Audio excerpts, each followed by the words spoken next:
Well, obviously, everything that we preach and talk about in this program didn't materialize out there today. So a lot of lack of discipline, lack of reactionary intelligence, just a lot of different things that we got to get better at. Got to continue to preach. Have high expectation as coaches. Obviously, I hope the players have even higher ones. So completely unacceptable, especially some of the reactions in the late in the game that we can't have. So. Obviously to start the game the way we did defensively, giving up 2 quick scores, we battled ourselves back into it, get the touchdown, and then that late second half touchdown was tough to take. And then talked, at halftime about where we are, what we want to do. We knew we deferred the coin toss and knew we'd take the ball offensively. Thought the offensive staff and players came out fired up and took the first drive and took it down to score, and then obviously did not hold them defensively to have us give up no score. I think that was kind of the turning point that turned it. Had a few things go against us, and our reactions weren't good. So we got a lot of work to do. Good news is we have a Big Ten opponent coming this week, right? The 2 last weeks, this week and last week, are learning experiences that are very, very difficult to go through.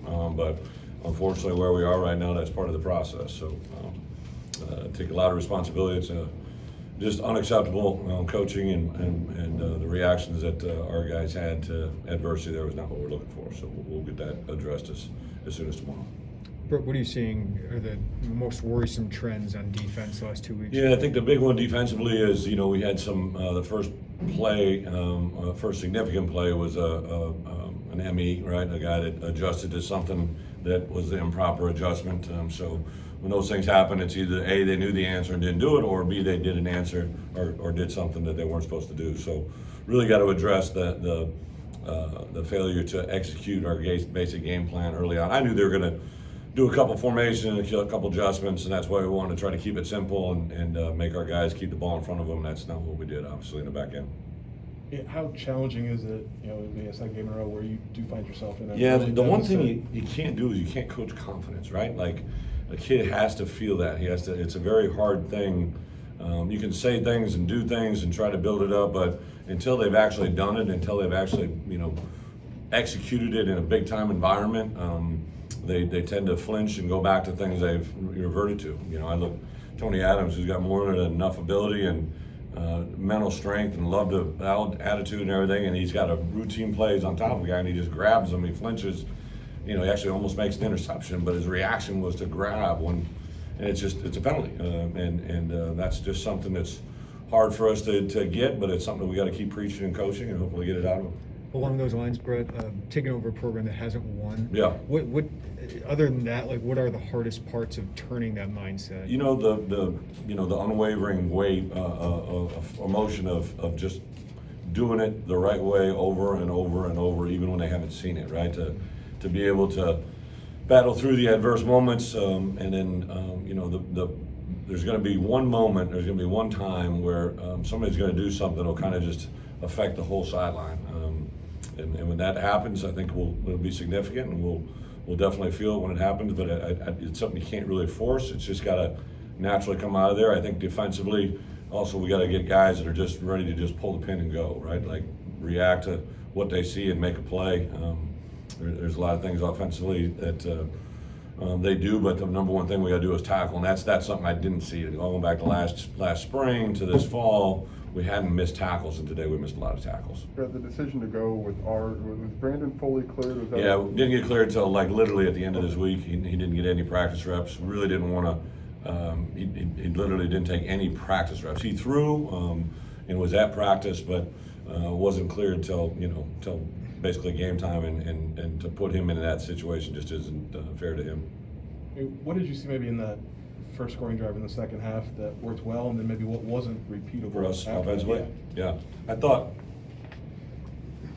one of our things was to, get the ball on the perimeter and do some things there that I thought were good.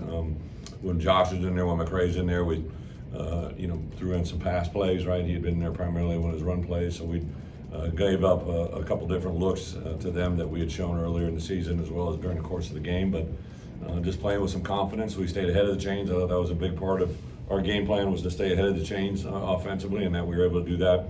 on that drive. Really, any of the drives that we had success, that's what happened. We stayed ahead of the chains. I guess then what maybe wasn't repeatable about that as the second half wore on? You know, I think we got a critical penalty, right? I remember we had an 8-yard gain. It was going to have been 2nd and 2, and we got a personal foul for talking too much to an opponent. So that changed it from a 2nd and 2 to a 2nd and 12 or whatever it was, 2nd and extra long. So I mean, we just, again, it's hard enough to beat an opponent. We can't, beat our opponent and ourselves. So to execute and do the things we have to do to beat our opponent has to be our focus. Coach, can you talk a little bit more about the culture things, the penalties, the football IQ stuff, and what are Yeah. some of those challenges, and how do you address those? Yeah, I think the big one, right? Like I look at where we were that first game. I believe we had 4 penalties, if I'm not mistaken, and then I think we might have had 4 penalties on one drive this time. It's just like when it rains, it pours, and again, it's not so much what happens; it's how you react to what happens, and the clarity of that.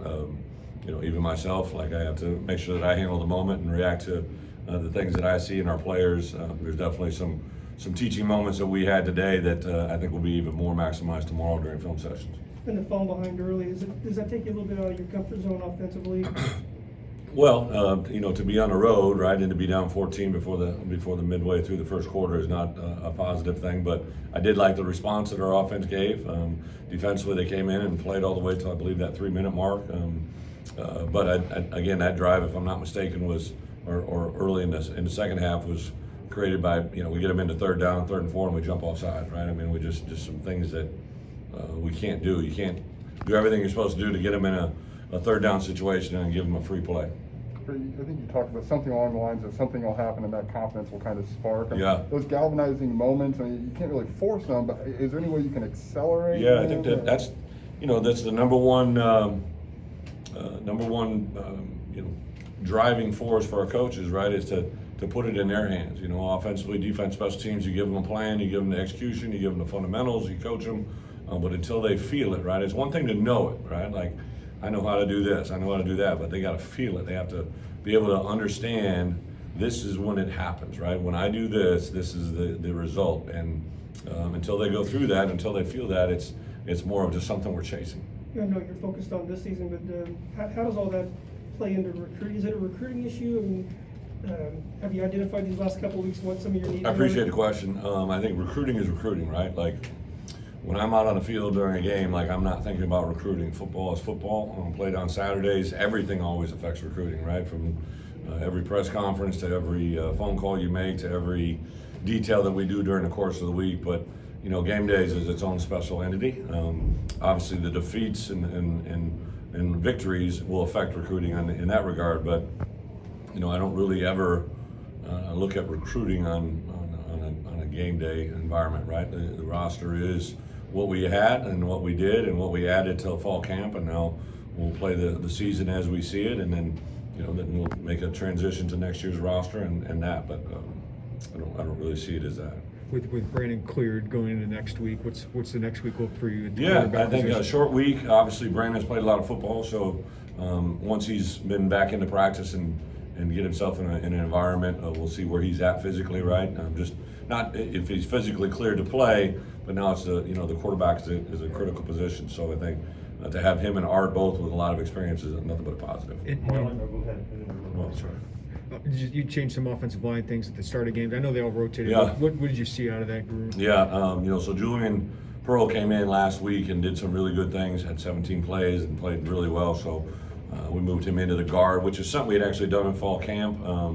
When we came into the season, Palcho hadn't really ever played a successive number of plays, X number of plays. He'd been limited to about a 20 or 30 play count.